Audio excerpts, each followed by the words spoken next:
ਅੱਲਾ ਨੇ ਮਿੱਟੀ ਤੋਂ ਹਜ਼ਰਤ ਆਦਮ ਅਲੈਹਿਸਲਾਮ ਦਾ ਬੁੱਤ ਤਿਆਰ ਕੀਤਾ ਅਤੇ ਉਸ ਦੇ ਨੱਕ ਰਾਹੀਂ ਰੂਹ ਦਾਖਲ ਕੀਤੀ। ਆਦਮ ਦੇ ਰਹਿਣ ਲਈ ਬਹੁਤ ਸੋਹਣਾ ਬਾਗ ਤਿਆਰ ਕੀਤਾ, ਜਿਸ ਵਿੱਚ ਫਲਦਾਰ ਅਤੇ ਫੁੱਲਾਂ ਵਾਲੇ ਬੂਟੇ ਲਗਾਏ ਗਏ।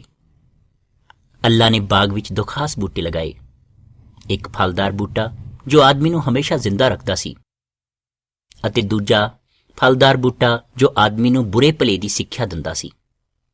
ਫਿਰ ਆਦਮ ਨੂੰ ਕਿਹਾ, ਤੂੰ ਇਸ ਵਿੱਚ ਰਹਿ, ਤੂੰ ਇਹ ਸਾਰੇ ਫਲ ਖਾ ਸਕਦਾ ਹੈ, ਪਰ ਬੁਰੇ ਭਲੇ ਦਾ ਗਿਆਨ ਦੇਣ ਵਾਲੇ ਨੂੰ ਛੱਡ ਕੇ। ਜੇ ਤੂੰ ਇਸ ਨੂੰ ਖਾਏਂਗਾ ਤਾਂ ਯਕੀਨਨ ਮਰ ਜਾਵੇਂਗਾ। ਇਸ ਤੋਂ ਬਾਅਦ ਅੱਲਾ ਨੇ ਹਜ਼ਰਤ ਆਦਮ ਅਲੈਹਿਸਲਾਮ ਦੀ ਪਸਲੀ ਵਿੱਚੋਂ ਹਜ਼ਰਤ ਹੱਵਾ ਨੂੰ ਬਣਾਇਆ। ਇਸ ਤਰ੍ਹਾਂ ਉਹ ਦੋਵੇਂ ਇਸ ਬਾਗ ਵਿੱਚ ਰਹਿਣ ਲੱਗੇ। ਇੱਥੇ ਉਹ ਅਮਰ ਸਨ ਅਤੇ ਅੱਲਾ ਦੀ ਬਣਾਈ ਹਰ ਚੀਜ਼ ਇੱਥੇ ਬਹੁਤ ਵਧੀਆ ਸੀ। ਉਹ ਨੰਗੇ ਸਨ, ਉਹਨਾਂ ਨੂੰ ਸ਼ਰਮ ਹਯਾ ਬਾਰੇ ਕੁਝ ਪਤਾ ਨਹੀਂ ਸੀ। ਫਿਰ ਇੱਕ ਦਿਨ ਸ਼ੈਤਾਨ ਨੇ ਉਹਨਾਂ ਕੋਲ ਸੱਪ ਦੇ ਰੂਪ ਵਿੱਚ ਆ ਕੇ ਹਜ਼ਰਤ ਅੰਮਾ ਹੱਵਾ ਨੂੰ ਕਿਹਾ ਕਿ ਕੀ ਤੁਹਾਨੂੰ ਵਾਕਈ ਅੱਲਾ ਨੇ ਫਲ ਖਾਣ ਤੋਂ ਰੋਕਿਆ ਹੈ? ਤਾਂ ਹਜ਼ਰਤ ਹੱਵਾ ਨੇ ਕਿਹਾ ਕਿ ਸਾਨੂੰ ਤਾਂ ਸਾਰੇ ਫਲ ਖਾਣ ਲਈ ਇਜਾਜ਼ਤ ਦਿੱਤੀ ਹੈ, ਪਰ ਇੱਕ ਬੂਟੇ ਦਾ ਫਲ ਨਹੀਂ ਖਾਣਾ। ਜੇ ਅਸੀਂ ਉਹ ਫਲ ਨੂੰ ਖਾਵਾਂਗੇ ਤਾਂ ਮਰ ਜਾਵਾਂਗੇ। ਸੱਪ ਨੇ ਕਿਹਾ ਕਿ ਤੁਸੀਂ ਨਹੀਂ ਮਰੋਗੇ। ਅੱਲਾ ਨੇ ਇਹ ਇਸ ਲਈ ਕਿਹਾ ਕਿਉਂਕਿ ਅੱਲਾ ਜਾਣਦਾ ਹੈ ਕਿ ਜੇ ਤੁਸੀਂ ਇਹ ਫਲ ਖਾਵੋਗੇ ਤਾਂ ਤੁਸੀਂ ਅੱਲਾ ਵਰਗੇ ਹੋ ਜਾਵੋਗੇ ਤੇ ਬੁਰਾਈ ਵਿੱਚੋਂ ਅੱਛਾਈ ਲੱਭ ਸਕੋਗੇ। ਹਜ਼ਰਤ ਅੰਮਾ ਹਵਾ ਨੇ ਫਲ ਤੋੜਿਆ, ਖੁਦ ਖਾਧਾ ਅਤੇ ਹਜ਼ਰਤ ਆਦਮ ਅਲੈਹਿਸਲਾਮ ਨੂੰ ਵੀ ਖਿਲਾਇਆ। ਇਸ ਤੋਂ ਬਾਅਦ ਉਹਨਾਂ ਨੂੰ ਨੰਗਾਪਨ ਮਹਿਸੂਸ ਹੋਣ ਲੱਗਿਆ। ਫਿਰ ਆਪਣੇ ਜਿਸਮਾਂ ਨੂੰ ਉਹਨਾਂ ਨੇ ਪੱਤਿਆਂ ਨਾਲ ਢੱਕ ਲਿਆ। ਅੱਲਾ ਨੇ ਆਖਿਆ, ਆਦਮ ਤੂੰ ਕਿੱਥੇ ਹੈ? ਹਜ਼ਰਤ ਆਦਮ ਨੇ ਕਿਹਾ, ਮੈਂ ਡਰ ਗਿਆ ਸੀ ਕਿ ਮੈਂ ਨੰਗਾ ਹਾਂ, ਮੈਨੂੰ ਸ਼ਰਮ ਆ ਰਹੀ ਸੀ। ਅੱਲਾ ਨੇ ਕਿਹਾ ਕਿ ਕੀ ਤੂੰ ਉਸ ਬੂਟੇ ਦਾ ਫਲ ਖਾਧਾ ਹੈ ਜਿਸ ਤੋਂ ਮੈਂ ਤੁਹਾਨੂੰ ਰੋਕਿਆ ਸੀ? ਹਜ਼ਰਤ ਆਦਮ ਅਲੈਹਿਸਲਾਮ ਨੇ ਆਖਿਆ, ਹਾਂ ਮੈਂ ਖਾਧਾ ਹੈ, ਪਰ ਮੈਨੂੰ ਹੱਵਾ ਨੇ ਖਿਲਾਇਆ ਹੈ। ਅੱਲਾ ਨੇ ਹਜ਼ਰਤ ਹੱਵਾ ਨੂੰ ਪੁੱਛਿਆ ਕਿ ਕੀ ਤੂੰ ਖਾਧਾ? ਤਾਂ ਹਜ਼ਰਤ ਹੱਵਾ ਨੇ ਕਿਹਾ, ਹਾਂ, ਪਰ ਮੈਨੂੰ ਤਾਂ ਸੱਪ ਨੇ ਖਾਣ ਲਈ ਆਖਿਆ।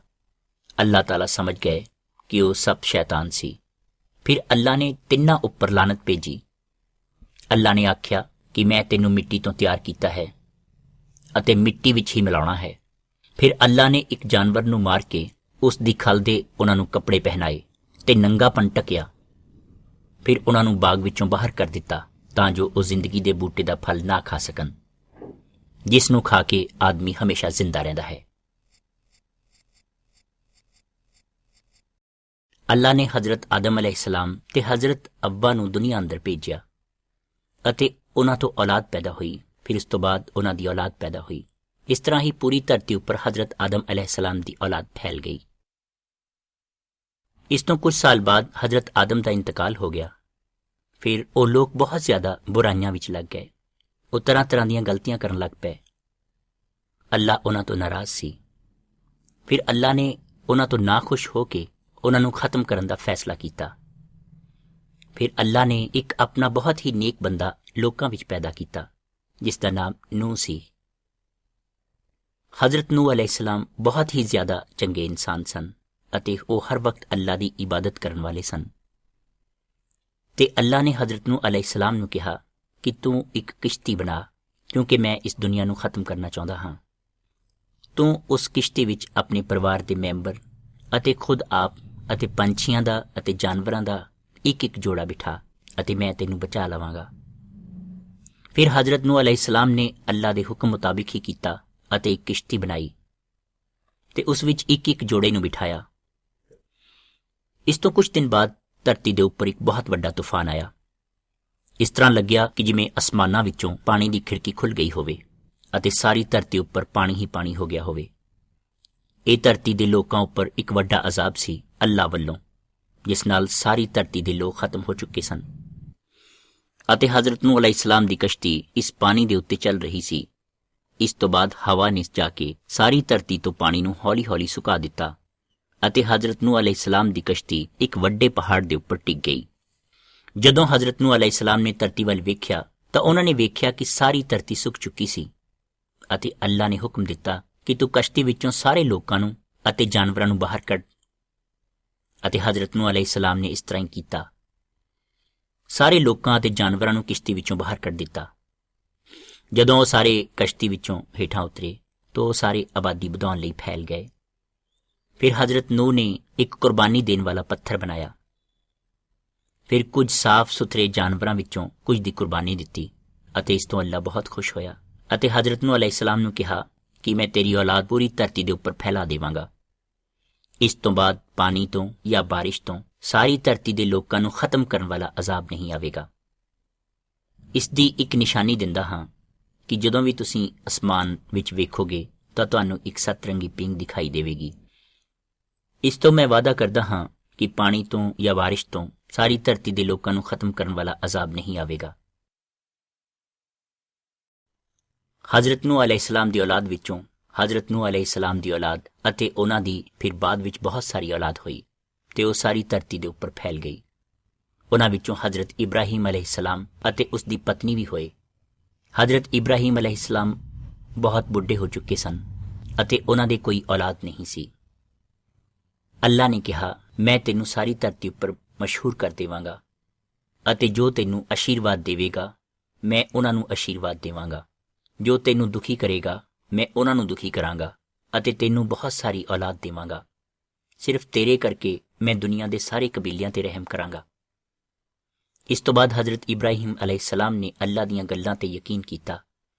ਫਿਰ ਅੱਲਾ ਨੇ ਹਜ਼ਰਤ ਇਬਰਾਹੀਮ ਅਲੈਹਿਸਲਾਮ ਨੂੰ ਨੇਕ ਮੰਨਿਆ ਤੇ ਉਹਨਾਂ ਨੂੰ ਇੱਕ ਪੁੱਤਰ ਦੇ ਦਿੱਤਾ। ਕੁਝ ਸਾਲਾਂ ਬਾਅਦ ਅੱਲਾ ਨੇ ਸੋਚਿਆ ਕਿ ਮੈਂ ਇਬਰਾਹੀਮ ਦਾ ਇਮਤਿਹਾਨ ਲਵਾਂ। ਅੱਲਾ ਨੇ ਹਜ਼ਰਤ ਇਬਰਾਹੀਮ ਅਲੈਹਿਸਲਾਮ ਨੂੰ ਕਿਹਾ, ਮੈਂ ਤੇਰੀ ਸਭ ਤੋਂ ਪਿਆਰੀ ਚੀਜ਼ ਤੇਰੀ ਔਲਾਦ ਵਿੱਚੋਂ ਜੋ ਸਭ ਤੋਂ ਪਿਆਰੀ ਹੋਵੇ ਉਸ ਦੀ ਕੁਰਬਾਨੀ ਚਾਹੁੰਦਾ ਹਾਂ। ਤਾਂ ਹਜ਼ਰਤ ਇਬਰਾਹੀਮ ਅਲੈਹਿਸਲਾਮ ਆਪਣੇ ਪੁੱਤਰ ਨੂੰ ਨਾਲ ਲੈ ਕੇ ਕੁਰਬਾਨੀ ਵਾਲੀ ਜਗ੍ਹਾ ਤੇ ਚੱਲ ਪਏ ਤੇ ਰਸਤੇ ਵਿੱਚ ਉਹਨਾਂ ਦੇ ਪੁੱਤਰ ਨੇ ਹਜ਼ਰਤ ਇਬਰਾਹੀਮ ਅਲੈਹਿਸਲਾਮ ਨੂੰ ਪੁੱਛਿਆ ਕਿ ਅੱਬਾ ਜਾਨ, ਉਹ ਲੇਲਾ ਕਿੱਥੇ ਹੈ ਜਿਸ ਦੀ ਕੁਰਬਾਨੀ ਦੇਣੀ ਹੈ? ਤੇ ਹਜ਼ਰਤ ਇਬਰਾਹੀਮ ਅਲੈਹਿਸਲਾਮ ਨੇ ਕਿਹਾ ਕਿ ਉਸ ਨੂੰ ਅੱਲਾ ਹੀ ਭੇਜੇਗਾ ਅਤੇ ਹਜ਼ਰਤ ਇਬਰਾਹੀਮ ਅਲੈਹਿਸਲਾਮ ਨੇ ਉਹ ਪੱਥਰ ਤਿਆਰ ਕੀਤਾ ਜਿਸ ਉੱਪਰ ਕੁਰਬਾਨੀ ਦੇਣੀ ਸੀ। ਫਿਰ ਆਪਣੇ ਪੁੱਤਰ ਨੂੰ ਬੰਨ੍ਹ ਦਿੱਤਾ ਅਤੇ ਛੁਰੀ ਚਲਾਉਣ ਲਈ ਤਿਆਰ ਹੋਏ ਤਾਂ ਆਸਮਾਨ ਵਿੱਚੋਂ ਇੱਕ ਫਰਿਸ਼ਤੇ ਦੀ ਆਵਾਜ਼ ਆਈ। ਉਸਨੇ ਕਿਹਾ ਕਿ ਹੇ ਇਬਰਾਹੀਮ, ਰੁਕੋ, ਤੁਸੀਂ ਆਪਣੇ ਪੁੱਤਰ ਤੇ ਛੁਰੀ ਨਾ ਚਲਾਓ। ਤਾਂ ਹਜ਼ਰਤ ਇਬਰਾਹੀਮ ਰੁਕ ਗਏ। ਫਰਿਸ਼ਤੇ ਨੇ ਕਿਹਾ ਕਿ ਅਗਰ ਮੈਂ ਨਾ ਰੋਕਦਾ ਤੁਸੀਂ ਸੱਚਮੁੱਚ ਹੀ ਆਪਣੇ ਪੁੱਤਰ ਨੂੰ ਕੁਰਬਾਨ ਕਰ ਦਿੰਦੇ, ਕਿਉਂਕਿ ਤੁਸੀਂ ਅੱਲਾ ਨੂੰ ਬਹੁਤ ਜ਼ਿਆਦਾ ਪਿਆਰ ਕਰਦੇ ਹੋ।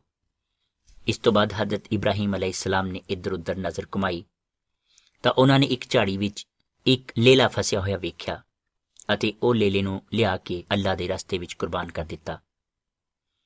ਇਸ ਤੋਂ ਬਾਅਦ ਅੱਲਾ ਨੇ ਕਿਹਾ, ਮੈਂ ਤੈਨੂੰ ਇੰਨੀ ਔਲਾਦ ਦੇਵਾਂਗਾ, ਮੈਂ ਤੈਨੂੰ ਬੇਸ਼ੁਮਾਰ ਔਲਾਦ ਦੇਵਾਂਗਾ ਜਿੰਨੇ ਕਿ ਅਸਮਾਨ ਵਿੱਚ ਤਾਰੇ ਅਤੇ ਰੇਤ ਦੇ ਵਿੱਚ ਚਮਕਦੇ ਹੋਏ ਜ਼ਰਰੇ, ਜਿਨ੍ਹਾਂ ਦੀ ਤੁਹਾਡੇ ਤੋਂ ਗਿਣਤੀ ਵੀ ਨਹੀਂ ਹੋਣੀ।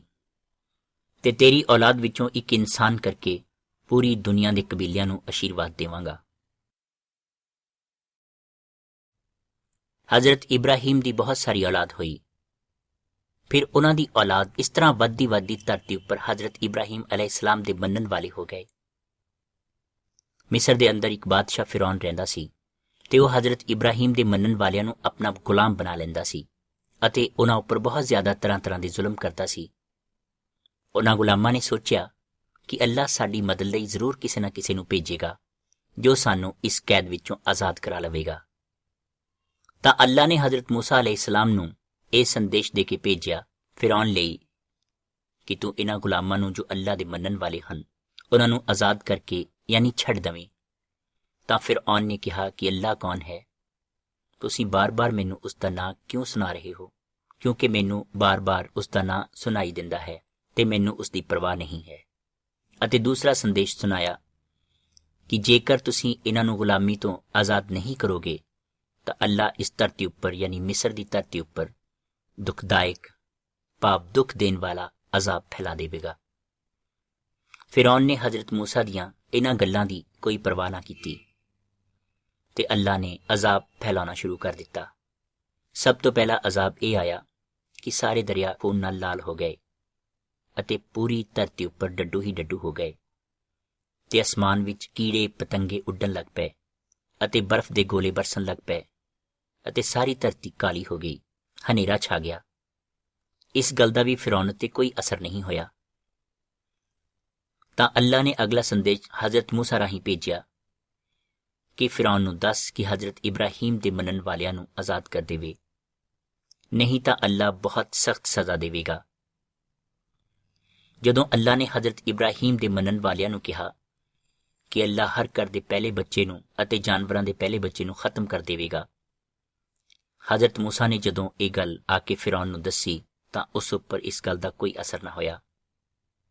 ਹਜ਼ਰਤ ਮੂਸਾ ਨੇ ਹਜ਼ਰਤ ਇਬਰਾਹੀਮ ਦੇ ਮੰਨਣ ਵਾਲਿਆਂ ਨੂੰ ਇਹ ਗੱਲ ਦੱਸੀ ਕਿ ਜੇ ਤੁਸੀਂ ਅਜ਼ਾਬ ਤੋਂ ਬਚਣਾ ਚਾਹੁੰਦੇ ਹੋ ਤਾਂ ਇੱਕ ਲੇਲਾ ਜ਼ਿਬਾ ਕਰਕੇ ਉਸ ਦਾ ਖੂਨ ਆਪਣੇ ਦਰਵਾਜ਼ਿਆਂ ਦੀਆਂ ਚੁਗਾਠਾਂ ਉੱਪਰ ਲਗਾਓ, ਤਾਂ ਤੁਸੀਂ ਇਸ ਅਜ਼ਾਬ ਤੋਂ ਬਚ ਸਕਦੇ ਹੋ। ਹਜ਼ਰਤ ਇਬਰਾਹੀਮ ਦੇ ਮੰਨਣ ਵਾਲਿਆਂ ਨੇ ਇਸੇ ਤਰ੍ਹਾਂ ਕੀਤਾ। ਇਸ ਗੱਲ ਤੋਂ ਦੂਸਰੀ ਹੀ ਰਾਤ ਅੱਧੀ ਰਾਤ ਨੂੰ ਸਾਰੇ ਜਾਨਵਰਾਂ ਅਤੇ ਇਨਸਾਨਾਂ ਦੇ ਪਹਿਲੇ ਬੱਚੇ ਖਤਮ ਹੋ ਗਏ। ਜਿਨ੍ਹਾਂ ਲੋਕਾਂ ਦੇ ਦਰਵਾਜ਼ਿਆਂ ਦੀਆਂ ਚੁਗਾਠਾਂ ਉੱਪਰ ਕੁਰਬਾਨੀ ਵਾਲਾ ਖੂਨ ਲੱਗਿਆ ਹੋਇਆ ਸੀ, ਉਹਨਾਂ ਦੇ ਪਹਿਲੇ ਬੱਚੇ ਬਚ ਗਏ ਅਤੇ ਸਾਰੇ ਦੇਸ਼ ਵਿੱਚ ਰੋਣਾ ਫੈਲ ਗਿਆ ਅਤੇ ਫਿਰੌਨ ਨੇ ਗੁਲਾਮਾਂ ਨੂੰ ਆਜ਼ਾਦ ਕਰ ਦਿੱਤਾ। ਜਦੋਂ ਹਜ਼ਰਤ ਮੂਸਾ ਤੇ ਇਬਰਾਹੀਮ ਦੇ ਮੰਨਣ ਵਾਲੇ ਫਿਰੌਨ ਦੀ ਕੈਦ ਵਿੱਚੋਂ ਰਿਹਾ ਹੋਏ ਤਾਂ ਫਿਰੌਨ ਨੇ ਆਪਣੀ ਫੌਜ ਉਹਨਾਂ ਦੇ ਪਿੱਛੇ ਲਗਾ ਦਿੱਤੀ। ਜਦੋਂ ਉਹ ਸਮੁੰਦਰ ਦੇ ਕਿਨਾਰੇ ਪਹੁੰਚੇ ਤਾਂ ਹਜ਼ਰਤ ਮੂਸਾ ਨੇ ਆਪਣਾ ਡੰਡਾ ਸਮੁੰਦਰ ਵੱਲ ਵਧਾਇਆ ਤਾਂ ਇੱਕ ਰਸਤਾ ਬਣ ਗਿਆ ਤੇ ਹਜ਼ਰਤ ਇਬਰਾਹੀਮ ਅਤੇ ਮੂਸਾ ਦੇ ਮੰਨਣ ਵਾਲੇ ਉਸ ਰਸਤੇ ਰਾਹੀਂ ਦੂਸਰੇ ਕਿਨਾਰੇ ਚਲੇ ਗਏ। ਜਦੋਂ ਫਿਰੌਨ ਅਤੇ ਉਸ ਦੀ ਫੌਜ ਉਸ ਵਿੱਚ ਦਾਖਲ ਹੋਈ ਤਾਂ ਉਹ ਰਸਤਾ ਪਾਣੀ ਵਿੱਚ ਮਿਲ ਗਿਆ ਅਤੇ ਫਿਰੌਨ ਅਤੇ ਉਸ ਦੀ ਫੌਜ ਮਾਰੀ ਗਈ। ਹਜ਼ਰਤ ਮੂਸਾ ਦੇ ਮਰਨ ਤੋਂ ਬਾਅਦ ਅੱਲਾਹ ਤਾਲਾ ਨੇ ਹਜ਼ਰਤ ਇਬਰਾਹੀਮ ਦੀ ਔਲਾਦ ਨੂੰ ਇੱਕ ਖੂਬਸੂਰਤ ਦੇਸ਼ ਦਿੱਤਾ। ਫਿਰ ਹਜ਼ਰਤ ਇਬਰਾਹੀਮ ਦੀ ਔਲਾਦ ਵਿੱਚੋਂ ਅੱਲਾਹ ਤਾਲਾ ਨੇ ਕਈ ਬਾਦਸ਼ਾਹ ਅਤੇ ਕਈ ਸ਼ਾਸਕ ਪੈਦਾ ਕੀਤੇ, ਜਿਨ੍ਹਾਂ ਵਿੱਚੋਂ ਇੱਕ ਬਾਦਸ਼ਾਹ ਦਾ ਨਾਂ ਹਜ਼ਰਤ ਦਾਊਦ ਸੀ। ਇੱਕ ਦਿਨ ਅੱਲਾਹ ਨੇ ਆਪਣੇ ਇੱਕ ਨਬੀ ਨੂੰ ਕਿਹਾ ਕਿ ਬੈਤੁਲਹਿਮ ਪਿੰਡ ਵਿੱਚ ਜਾਓ ਅਤੇ ਉੱਥੇ ਇੱਕ ਆਦਮੀ ਨੂੰ ਮਿਲੋ ਜਿਸ ਦੇ ਪੁੱਤਰਾਂ ਵਿੱਚੋਂ ਇੱਕ ਨੂੰ ਮੈਂ ਬਾਦਸ਼ਾਹ ਚੁਣਨਾ ਹੈ। ਜਦੋਂ ਉਹ ਨਬੀ ਬੈਤੁਲਹਿਮ ਗਏ ਅਤੇ ਉਸ ਆਦਮੀ ਨੂੰ ਮਿਲੇ ਅਤੇ ਉਸ ਦੇ ਪੁੱਤਰਾਂ ਨੂੰ ਮਿਲੇ, ਜਦੋਂ ਉਸ ਦੇ ਵੱਡੇ ਪੁੱਤਰ ਨੂੰ ਮਿਲੇ ਤਾਂ ਉਹਨਾਂ ਨੇ ਵੇਖਿਆ ਕਿ ਉਹ ਬਹੁਤ ਹੀ ਖੂਬਸੂਰਤ ਸੋਹਣਾ ਸੁਨੱਖਾ ਜਵਾਨ ਸੀ। ਉਹਨਾਂ ਨੇ ਸੋਚਿਆ ਕਿ ਸ਼ਾਇਦ ਇਹੀ ਨੌਜਵਾਨ ਹੈ ਜਿਸ ਨੂੰ ਅੱਲਾਹ ਨੇ ਬਾਦਸ਼ਾਹ ਚੁਣਿਆ ਹੈ, ਪਰ ਅੱਲਾਹ ਨੇ ਕਿਹਾ ਕਿ ਨਹੀਂ, ਮੈਂ ਇਸ ਨੂੰ ਨਹੀਂ ਚੁਣਿਆ, ਕਿਉਂਕਿ ਮੈਂ ਇਨਸਾਨ ਦੇ ਬਾਹਰੀ ਹਿੱਸੇ ਮੁਤਾਬਿਕ ਉਸ ਦਾ ਫੈਸਲਾ ਨਹੀਂ ਲੈਂਦਾ। ਮੈਂ ਇਨਸਾਨ ਦੀ ਨੀਅਤ ਵੇਖਦਾ ਹਾਂ, ਉਸ ਦੇ ਅੰਦਰ ਨੂੰ ਵੇਖਦੇ ਹੋਏ ਉਸ ਦਾ ਫੈਸਲਾ ਕਰਦਾ ਹਾਂ, ਇਸ ਲਈ ਮੈਂ ਇਸ ਨੂੰ ਬਾਦਸ਼ਾਹ ਨਹੀਂ ਚੁਣਿਆ। ਇਸ ਤੋਂ ਬਾਅਦ ਨਬੀ ਉਹਨਾਂ ਦੇ ਸਾਰੇ ਬੇਟਿਆਂ ਨੂੰ ਮਿਲੇ, ਦੂਜੇ, ਤੀਜੇ ਅਤੇ ਫਿਰ ਚੌਥੇ ਨੂੰ ਮਿਲੇ, ਅਤੇ ਸਭ ਨੂੰ ਮਿਲਣ ਤੋਂ ਬਾਅਦ ਉਸ ਨਬੀ ਨੇ ਉਸ ਆਦਮੀ ਨੂੰ ਪੁੱਛਿਆ ਕਿ ਤੁਹਾਡਾ ਕੋਈ ਹੋਰ ਵੀ ਪੁੱਤਰ ਹੈ? ਤਾਂ ਉਸ ਆਦਮੀ ਨੇ ਜਵਾਬ ਦਿੱਤਾ ਕਿ ਹਾਂ, ਮੇਰਾ ਇੱਕ ਹੋਰ ਪੁੱਤਰ ਹੈ ਜੋ ਇਸ ਸਮੇਂ ਖੇਤਾਂ ਵਿੱਚ ਭੇਡਾਂ ਚਰਾਉਣ ਗਿਆ ਹੈ। ਜਦੋਂ ਉਸ ਨੂੰ ਸੁਨੇਹਾ ਭੇਜਿਆ ਗਿਆ, ਜਦੋਂ ਦਾਊਦ ਘਰ ਆਇਆ ਅਤੇ ਨਬੀ ਨੇ ਉਸ ਨੂੰ ਵੇਖਿਆ ਤਾਂ ਕਿਹਾ ਕਿ ਹਾਂ, ਇਹੀ ਉਹ ਲੜਕਾ ਹੈ ਜਿਸ ਨੂੰ ਅੱਲਾਹ ਨੇ ਬਾਦਸ਼ਾਹ ਚੁਣਿਆ ਹੈ। ਫਿਰ ਉਸ ਨਬੀ ਨੇ ਆਪਣੇ ਕੋਲ ਲਿਆਂਦਾ ਹੋਇਆ ਤੇਲ ਬਾਹਰ ਕੱਢਿਆ ਅਤੇ ਦਾਊਦ ਦੇ ਸਿਰ ਉੱਪਰ ਮਲ ਦਿੱਤਾ। ਇਸ ਤਰ੍ਹਾਂ ਕਰਨ ਨਾਲ ਅੱਲਾਹ ਦੀ ਪਾਕ ਰੂਹ ਦਾਊਦ ਉੱਪਰ ਆ ਗਈ। ਇਸ ਤੋਂ ਕੁਝ ਸਮਾਂ ਬੀਤਣ ਤੋਂ ਬਾਅਦ ਦਾਊਦ ਹਜ਼ਰਤ ਇਬਰਾਹੀਮ ਦੀ ਔਲਾਦ ਉੱਪਰ ਬਾਦਸ਼ਾਹ ਬਣਿਆ ਅਤੇ ਇਸ ਤੋਂ ਕੁਝ ਸਮਾਂ ਬਾਅਦ ਹਜ਼ਰਤ ਦਾਊਦ ਨੂੰ ਇੱਕ ਪੈਗੰਬਰ ਮਿਲਿਆ ਜਿਸ ਨੂੰ ਅੱਲਾਹ ਨੇ ਕਿਹਾ ਸੀ ਕਿ ਦਾਊਦ ਨੂੰ ਜਾ ਕੇ ਕਹਿ ਕਿ ਤੂੰ ਇੱਕ ਭੇਡਾਂ ਚਰਾਉਣ ਵਾਲਾ ਛੋਟਾ ਲੜਕਾ ਸੀ, ਪਰ ਮੈਂ ਤੈਨੂੰ ਰਾਜ ਦਿੱਤਾ, ਤੈਨੂੰ ਬਾਦਸ਼ਾਹ ਬਣਾਇਆ, ਤੇਰੇ ਇਲਾਕੇ ਵਿੱਚ, ਤੇਰੀ ਰਿਆਸਤ ਵਿੱਚ ਸ਼ਾਂਤੀ ਫੈਲਾ ਦਿੱਤੀ ਅਤੇ ਤੇਰੇ ਸਾਰੇ ਦੁਸ਼ਮਣਾਂ ਨੂੰ ਖਤਮ ਕਰ ਦਿੱਤਾ, ਅਤੇ ਇਹ ਵੀ ਕਿਹਾ ਕਿ ਹੁਣ ਮੈਂ ਤੇਰੀ ਔਲਾਦ ਵਿੱਚੋਂ ਅੱਗੇ ਬਾਦਸ਼ਾਹ ਬਣਾਵਾਂਗਾ। ਜੇ ਤੇਰੀ ਔਲਾਦ ਗਲਤੀਆਂ ਕਰੇਗੀ ਤਾਂ ਮੈਂ ਦੂਜੀਆਂ ਕੌਮਾਂ ਕੋਲੋਂ ਉਹਨਾਂ ਨੂੰ ਸਜ਼ਾ ਦਿਵਾਵਾਂਗਾ, ਪਰ ਮੇਰਾ ਪਿਆਰ ਅਟੁੱਟ ਹੈ, ਇਹ ਹਮੇਸ਼ਾ ਰਹੇਗਾ ਅਤੇ ਤੇਰਾ ਰਾਜ ਹਮੇਸ਼ਾ ਰਹੇਗਾ। ਇਸ ਤੋਂ ਬਾਅਦ ਦਾਊਦ ਨੇ ਅੱਲਾਹ ਦੀ ਤਾਰੀਫ ਕੀਤੀ, ਅੱਲਾਹ ਦੀ ਪ੍ਰਸ਼ੰਸਾ ਕੀਤੀ ਅਤੇ ਕਿਹਾ, ਹੇ ਅੱਲਾਹ, ਤੂੰ ਸੱਚਾ ਹੈ ਤੇ ਤੇਰੇ ਸ਼ਬਦ ਸੱਚੇ ਹਨ।